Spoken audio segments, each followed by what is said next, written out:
All right, we'll get into the Celtics. I guess that's why people are tuned in. Let's talk about their most recent win, which was a blowout against the Bulls.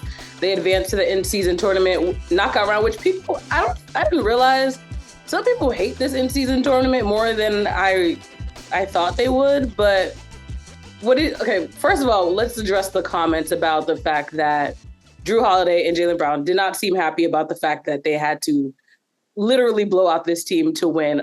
Obviously, they had to get the 23 points to make sure that they secured that next round. But do you guys think it's that big of a deal that, yes, they had to embarrass the Bulls, but I mean, the game is the game. The Bulls could have showed up too. I didn't think it was that deep. Well, I think it is that deep. And to me, it's deep because this is one of the few issues where you will find players and coaches arm in arm on this issue. Because no one really likes to be the Goliath when you don't have to be. The Celtics could have easily beaten the Bulls at like 70, 65% full strength.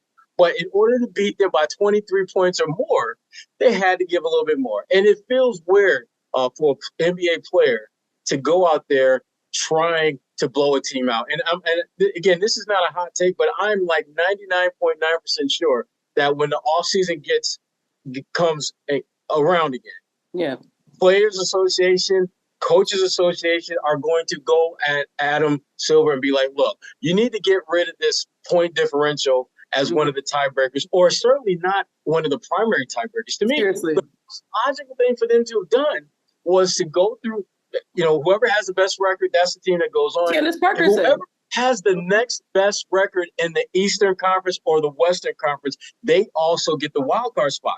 I like that. That, to me, makes a lot of sense. And I would not be surprised if the league comes up with that type of tweak for this in-season tournament going forward. But other than that, I mean, I think it's going better than I think a lot of people thought it would. I'm curious what Gary's thoughts are. Well, I agree. I think they'll probably adjust the point differential thing. I do think it was a big deal, but I also think it was a situation for the Celtics where they were kind of running into a situation in Chicago where the Bulls are just a total mess. And you combine the Bulls with being 5-14 with all that talent they have. And I'm not saying, and I was talking with some other writers last night about this, like, I'm not saying the Bulls should be the top of the Eastern Conference at all, but they're a 500 team. They got DeMar DeRozan, Nikola Vucevic, Zach LaVine, Alex Caruso, Kobe White, Patrick Williams. Like, they have talent. Like, they got a bunch of lottery people. Like, they have talent. There is something wrong there. They are literally checking out. Like, Jack LaVine had an injured foot. He was 1 for 9. Vucevic, who usually kills the Celtics, had 8 points. Like, DeRozan kind of showed up, and then he kind of was like, all right, I'm good. I've done enough. I scored my 19. Like, they just they laid down. And then the Celtics were like, well, if we're up 30, we might as well finish this off. And that's where it became kind of interesting because it was one of those games where, let's say, it was a normal NBA game. The Celtics are up 28 in the third quarter. They put in all their guys at the end of the bench. And then the Bulls, let's say, outscore them by 12. The Celtics win by 16.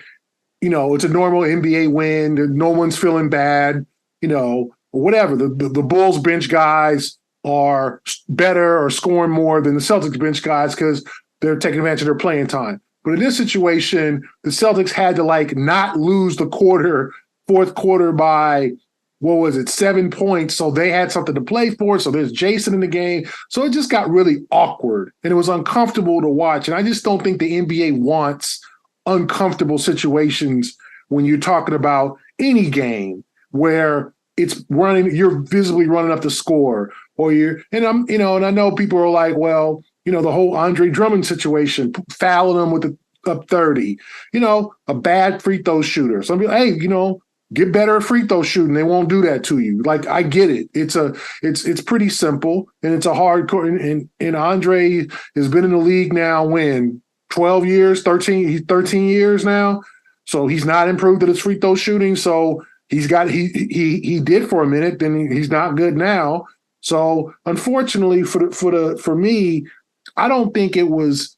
I think it was just uncomfortable, and I think the Celtics also ran in a situation where they were playing a team that's a complete mess. Like they're going to make Chicago look. They were embarrassing last night. Like they were half speed. Levine was hurt. Okay, he was trying to play hurt. He didn't look right. They just looked like, man, we're not together. And I looked at Billy Donovan. Billy Donovan looks like he's about 73 years old now. I mean, he looked old. I just looked at him close up, and it was like, you remember him before your time, Kwani, when he played at Providence or whatever in the mid 80s, and he was Billy the Kid, and he ain't Billy the Kid no more. He Billy the AARP recipient. Not the AARP. Billy the Crypt. It's like the Crypt. The Bulls are turning him old. Aged him, yeah. Yeah, it's just he looked weathered last night, and I feel bad for him, but it's also just sometimes you put together teams and it don't work.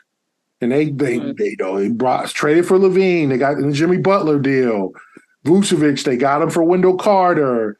They signed DeRozan, or got DeRozan from San Antonio. Oh, we got our big three. It sounded good, and it has not worked. So I can't blame the Celtics entirely, but it was awkward and uncomfortable, and I think the NBA needs to avoid that. FanDuel is the exclusive wagering partner of the CLNS Media Network. Right now, new customers get $150 in bonus bets with any winning $5 moneyline bet. FanDuel, official partner of the NFL.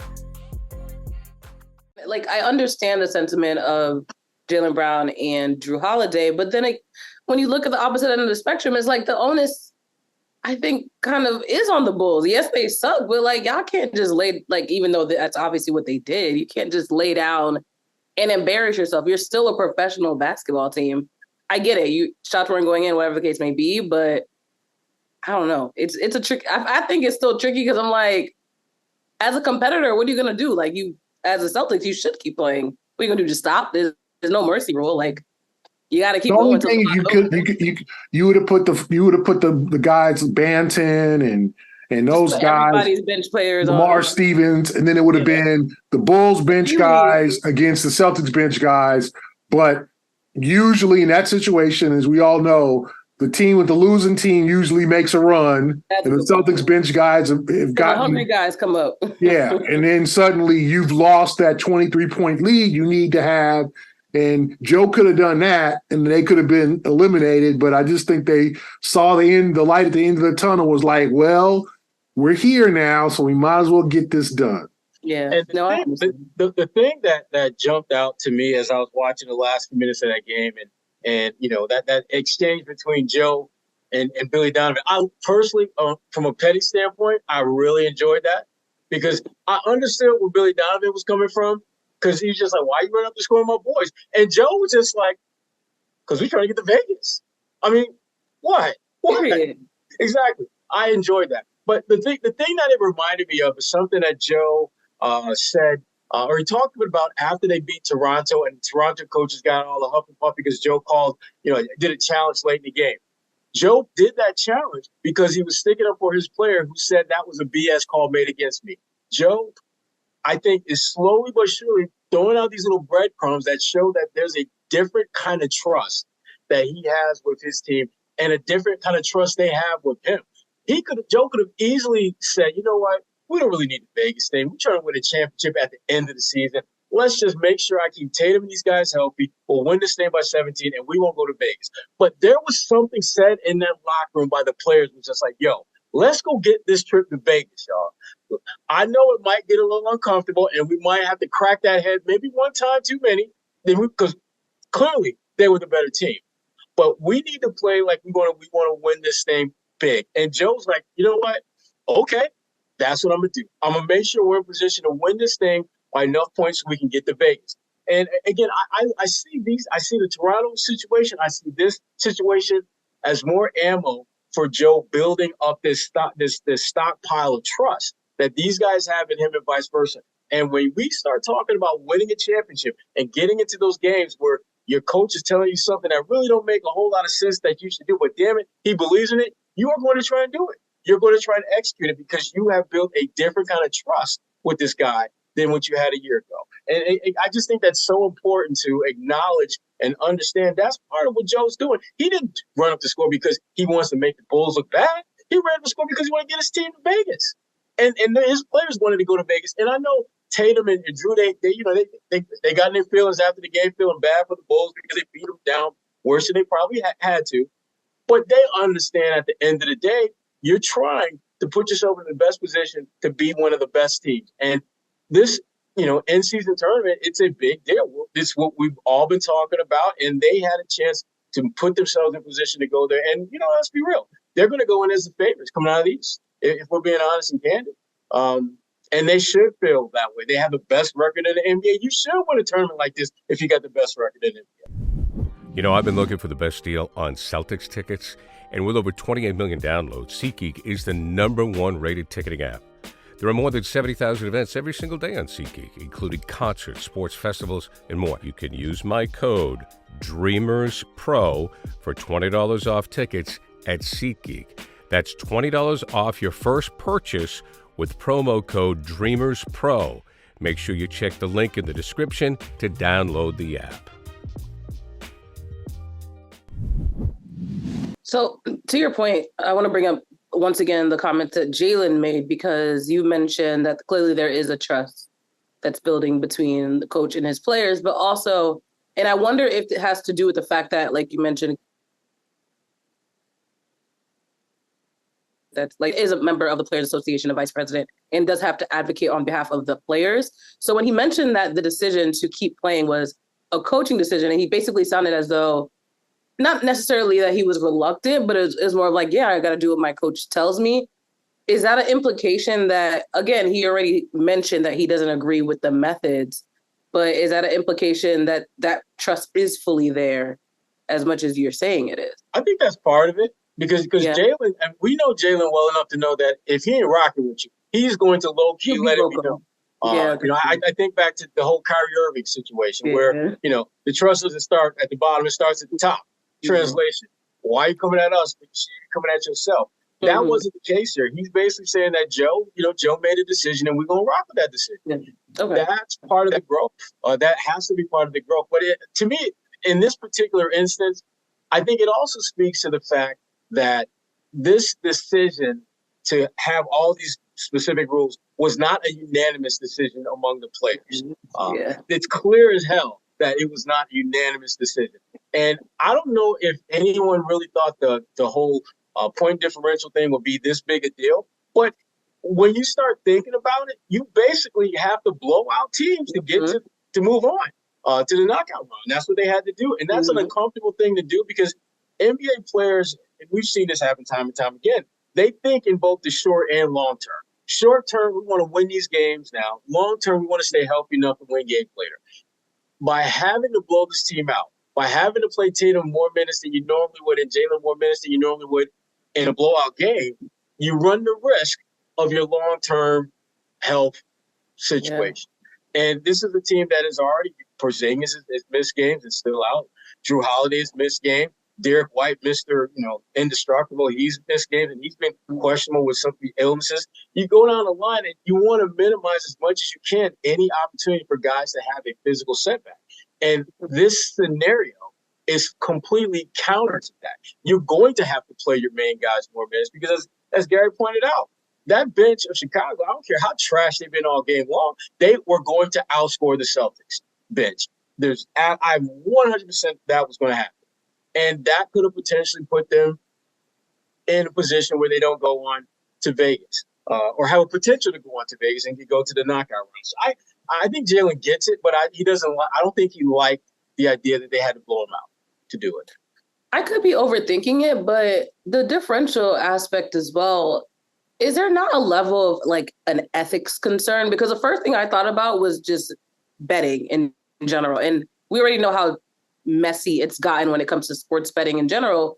So if I'm a player or a coach or, someone on the staff, what could they, how could they not possibly, again, I haven't really fully fleshed this out, but think about the betting aspect of all right, well, we know we have to win by 23, and then like the point shaving scandals, like that's a possibility, or unless I'm misconstruing it, but like I feel like that should be something that's in play as well, because that's something you can actually control for the most part as a player sometimes.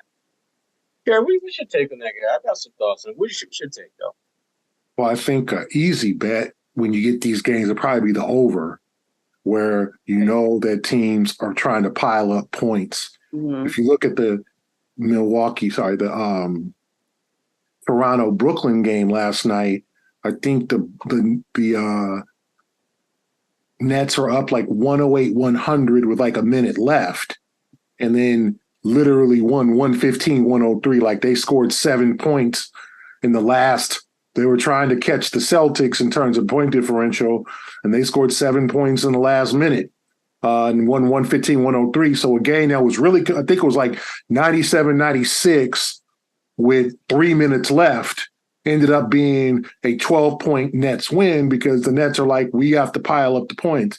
The same last week in Orlando, where the Magic had the Celtics beat and scored 7 points in the last 62 seconds, including a basket with 9 seconds left. And I kind of wondered watching, I kind of forgot. I was like, why is like Wagner still in the game, Franz Wagner, and he's shooting a jumper with like 9 seconds left. Like, what's up with that? But it ended up being a margin thing. So I do think that ethics comes into it. And these players, as I wrote today in the Globe, like we as basketball fans, former basketball players, or whenever you played ball competitively. I'm a former basketball player. Okay, yeah. You people like you, Kwani, are taught to play a certain way. You're taught not to run up the score. You're taught not to, embarrass your opponent. And in this situation, you sort of have to. You're taught, that's the thing about what I think is going away from the thinking of this in-season tournament. A, win. B, win, win by a lot of points. It's like college football. Oregon is trying to get to the playoff, so they're going to run up the score. They beat my Cal Bears 63-19. Did they need to really score? Did they really need that bad, Gary? 63-19? 63-19. Did they really need to score 63 points in that game? No. But they're trying to make the voters look good for the college football playoff. So we're turning this into college football in a sense, this in-season tournament where you're, if you win by only a touchdown, well, that's not very impressive. And so you got to win by 7 touchdowns. You got to run up the score. You got to keep throwing the ball in the last few minutes. Like in basketball, it's never been like that. You win, you win.